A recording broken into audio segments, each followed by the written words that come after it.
susu.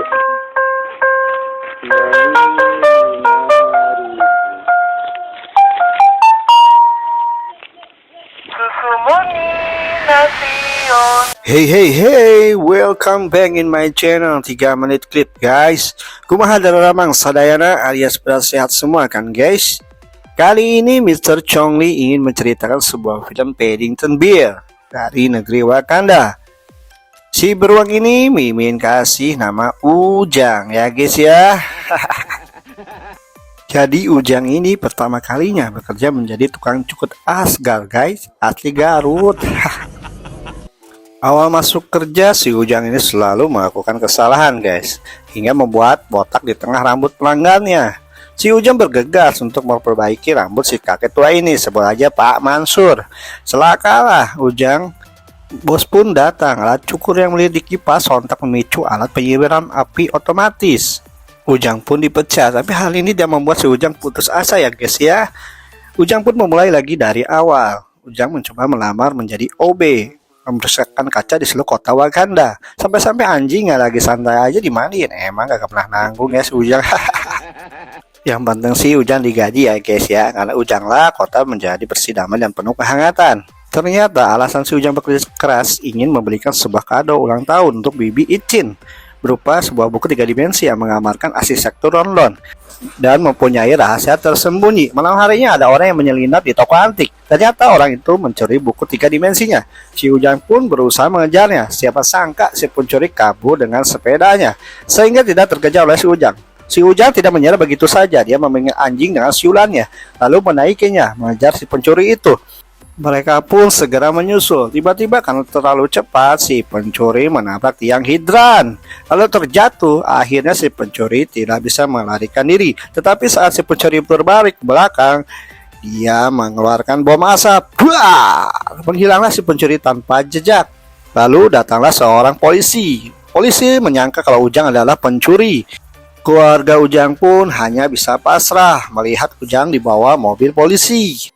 Wow, ternyata si pencuri itu adalah tetangganya sendiri dan satu-satunya orang yang mengetahui rahasia di balik buku 3 dimensi itu. Hari ini Ujang diadili di pengadilan, tetapi hal buruk terjadi. Ternyata hakim pengadilan adalah seorang pelanggan saat Ujang menjadi kang cukur di Asgard. Duh, makin apes aja si Ujang. Si pencuri pun hadir dalam persidangan dan membuat kesaksian palsu yang memberatkan si Ujang. Akhirnya Ujang pun dimasukkan ke dalam penjara. Tapi Ujang di sini adalah beruang tangguh. Tetapi saat menekan sebuah tombol, dan benar saja pakaian kotor pun turun dari atas mengubur hidup-hidup Ujang, hingga kaos kaki pink pun masuk ke dalam mulutnya.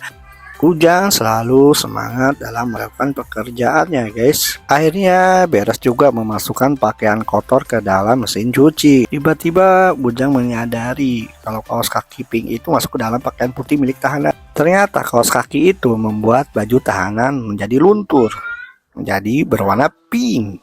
Benar saja semua tahanan pada saat memakai menjadi pinggi dan imut.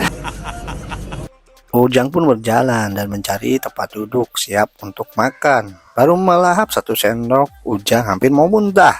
Para tahanan sudah terbiasa dengan makanan yang gak enak ini. Ternyata si Koki seorang petinju jalanan yang juga ada bakat memasak. Seorang tahanan memberikan challenge buat si Ujang. Kalau bisa meyakinkan Koki untuk mengganti menu makanan, maka para tahanan akan memaafkan soal baju pink itu. Tak lama Ujang pun turun dengan gagahnya mencoba menghampiri si Koki itu dan melakukan komplain kalau makanannya perlu diganti, dan Ujang pun mengambil roti panjang yang berada di depan dia untuk memukul Koki tepat di kepalanya. Menggada rasa takutnya si Ujang. Lalu si Ujang pun menyemprotkan saus ke perut si Koki, menaiki meja dan menulis saus itu dengan cakarnya. Betapa beraninya si Ujang ya, nggak ada takutnya. Lalu dia mengambil master dan menyemprotkannya lagi.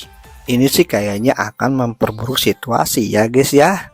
Saat buka Ujang berbalik, para tahanan bersembunyi di kolong meja dasar cupu ya guys. Si Koki pun marah besar mengangkat si Ujang, dan Ujang berusaha melepaskannya. Ujang meraih topinya dan mengambil roti isi selai yang disembunyikan terus dimasukkan ke dalam mulut si Koki. Tiba-tiba si Koki terdiam dan menikmati roti selai itu. lalu mengatakan pada semua tahanan, dengarkan baik-baik ya guys, Ujang sekarang dalam perlindunganku, kalian jangan macam-macam. Akhirnya si Ujang menjadi asisten koki. Ini hari pertamanya di dapur. Kita sebut aja koki besar ini Pak Udin. Pak Udin melihat Ujang kerepotan, lalu dia membantunya. Akhirnya selesai juga selai jeruknya. Upaya mereka tidak sia-sia. Para tahanan menyantapnya dengan penuh hikmat. Ketika mereka keluar, para tahanan menyoraki. Melihat ini, Pak Udin pun menjadi sai-sai cat alias malu-malu kucing. Belum pernah selama masak dipuji oleh orang. Akhirnya beberapa tahanan membantu saling menyarankan resep mereka. Dapur yang dulu kotor sekarang disulap menjadi seperti toko makanan. Yang tadinya sepi sekarang ramai pun bergembira. Di luar pusat kota terlihat sepi semenjak kehilangan si Ujang. Ternyata selama ini keluarga Ujang berusaha menemukan si pencuri penjahat sebenarnya. Malam ini Ujang pun ingin melarikan diri bersama keempat tahanannya, sebut aja Komar, Jaki, dan Maman, membongkar lantai penjara yang sudah digali. Lalu berangkat hingga ujung ventilasi. Mereka pun menuruni seluncuran hingga terjatuh ke ruangan laundry, mengambil kereta cucian dan mengambil beberapa barang. Ujang pun masuk ke dalam isi jam besar. Lalu Ujang meraih pendulum jam dan mencoba memanjatnya mengikuti celah-celah gear jam. Setibanya di atap, dia mengambil kunci, lalu beralih ke ruang makanan dan mengambil beberapa taplak meja, menuju dapur dan mengambil satu buah tabung gas. Lalu mereka diam-diam menaiki tangga mercusuar. Tanpa ketahuan, di puncak menara mereka membentangkan taplak yang sudah dijahit, menyalakan gas dan api menyala semakin membesar. Ternyata mereka kabur dengan cara membuat balon udara. Beberapa tahanan pun menyaksikan saat kabur mereka dan merasa senang mendoakan agar mereka beruntung. Mereka berganti pakaian dan mendarat di sebuah gedung, lalu menemukan sebuah pesawat. Mereka pun harus berpisah di sini karena Ujang harus pergi ke keluarganya, rindu mereka. Tapi Ujang takut ke rumah. Ujang pun bergegas pergi ke lorong jalanan. Lalu Ujang pun melepon ke keluarganya. Keluarganya mengatakan kalau mereka sudah tahu si pencuri yang sebenarnya. Si pencuri itu malam ini akan pergi ke kota Konoha. Akhirnya Ujang pun pergi ke stasiun menjadi tong sampah dan melihat si pencuri itu. Ujang pun bergegas masuk ke dalam kereta. Dan kereta pun melaju dengan cepat. Si pencuri masuk ke dalam gerbong yang penuh rahasia yang disembunyikan, lalu membuka buku 3 dimensinya. Dengan mengikuti kata sandi yang tertera, ia menekan beberapa organ. Ujang pun melewati atap kereta dengan menginjakan apel yang sudah dilem permen. Di depan terlihat ada terowongan, lalu Ujang pun menundukkan badannya. Hampir aja ya guys jadi rempeyek. Di dalam gerbong, si pencuri pun berhasil membuka kotak rahasia. Wah, ternyata isinya harta karun, guys. Diam-diam Ujang menyelinap dari atas gerbong, lalu mendapatkan buku yang dicarinya. Saat berbalik, badan si pencuri pun kaget, hingga dia menekan tombol di bawah organ, hingga menutup kembali kotak harta karun itu. Ujang langsung kabur naik atap gerbong. Si pencuri pun mengejarnya. Si pencuri langsung naik ke atap gerbong mengejar si Ujang. Ujang pun hampir terjatuh. Ujang pun terus berlari dan berlari hingga menemukan ujung gerbong dan terpojok. Pada saat itu atap gerbong yang diinjak si pencuri pun terbuka, membuatnya jatuh ke dalam gerbong. Wadidaw, sakit ini mada. Si pencuri itu pun mengambil sebuah pedang dan mengancam keluarga itu. Bergegas si nenek mengambil sebuah senapan. Namun senapan itu senapan mainan. Dor menembak kepala si pencuri dengan peluru plastiknya. Pencuri pun berhasil mendapatkan si Ujang dan berhasil merebut buku 3 dimensinya, lalu mengunci di gerbong. Si pencuri pun melepaskan kereta dan mengubah jalur kereta. Pada saat si pencuri melihat ke belakang, sebuah bisbol mengenai wajah si pencuri dengan tepat oleh ayahnya yang bebas dari ikatan ya guys. Lalu dia terjatuh. Di sisi lain, gerbong yang dinaiki Ujang meluncur menuruni tebing dan terjatuh ke dalam danau. Ujang berusaha agar tidak tenggelam. Ibunya bergegas menyelam menyelamatkan Ujang. Ibunya kesulitan membuka rantai gerbong. Pada saat itu ternyata ada Komar, Jaki, dan Maman membantu ibu Ujang membuka rantai gerbong.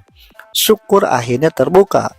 Mereka semua khawatir dengan keadaan Ujang pun pingsan guys. Digendong oleh ibunya dan dibawa ke pinggir guys. 2 hari kemudian Ujang pun siuman. Saat membuka mata, semua orang disayangi Ujang kumpul dan membuat kejutan untuk Ujang. Ternyata mereka mendatangkan bibi si Ujang. So sweet guys.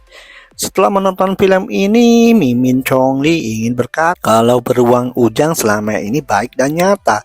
Masuk penjara membawa dampak positif bagi semua tahanan ya guys ya. Dia yang terbaik, yang penuh cinta. Ya sudah guys ya, sedih Mimin jadinya. Terima kasih sudah menonton review singkat 3 menit klipnya. Jangan lupa subscribe, like, and comment. See you and bye-bye guys.